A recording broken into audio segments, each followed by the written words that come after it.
ములుగు జిల్లా వెంకటాపురం మండలంలో ఎర్రమట్టి మాఫియా జోరుగా సాగుతుంది. వీరభద్రవరం గ్రామంలో మట్టి మాఫియా రూటు మార్చి గుట్టుగా అర్ధరాత్రి సమయంలో దందాకు తెరలేపింది.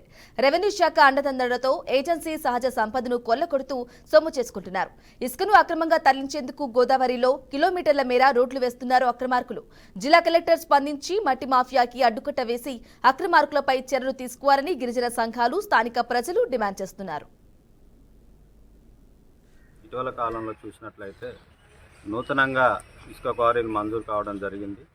అటువంటి ఇసుక క్వారీలకు మరి రేజింగ్ కాంట్రాక్టర్స్ ప్రాపర్గా లీగల్గా అనుమతి తీసుకోకుండానే ఈ రోడ్డు పోయడం కోసం క్వారీకి గ్రావెలను అక్రమంగా మరి వీరభద్రవరం గ్రామం నుండి చొక్కాల ఇసుక క్వారీకి తరలించడం జరుగుతూ ఉంది.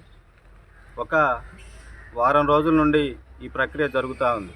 దీని మీద సంబంధిత అధికారులకు తహసీల్దార్ గారికి కానీ మిగతా ఏడీ మైనింగ్ వారికి కానీ ఫిర్యాదు చేయడం జరిగింది. ఆదివాసీ సంఘాల ఆధ్వర్యంలో ఫిర్యాదు చేసినప్పటికీ కూడా ఏమాత్రం కూడా స్పందన లేదు.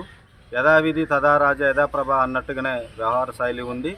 మరి ఈరోజు కొన్ని వేల క్యూబిక్ మీటర్లని గ్రావెల్ని అక్రమంగా తరలించడం వలన రాష్ట్ర ప్రభుత్వానికి మరి ఆదాయం గండి కొడతా ఉంది.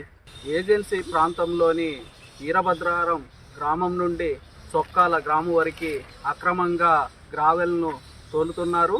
ఎటువంటి పర్మిషను లేకుండానే ఈ గ్రావులు దందా నడుస్తుంది. దీనిపై సమగ్ర విచారణ జరిపి చర్యలు తీసుకోవాలని ఈరోజు జిల్లా కలెక్టర్ ములుగు వారికి తెలియజేయడం జరిగింది. అలాగే తహసీల్దారికి కూడా ఈ విషయం పైన కూడా గతంలో ఫిర్యాదులు చేసినప్పటికీ నిమ్మకు నీరెత్తినట్లు వ్యవహరించడం చాలా బాధాకరంగా ఉంది. వెంకటాపురం మండలంలో ఇటీవల కాలంలో చూసినట్లయితే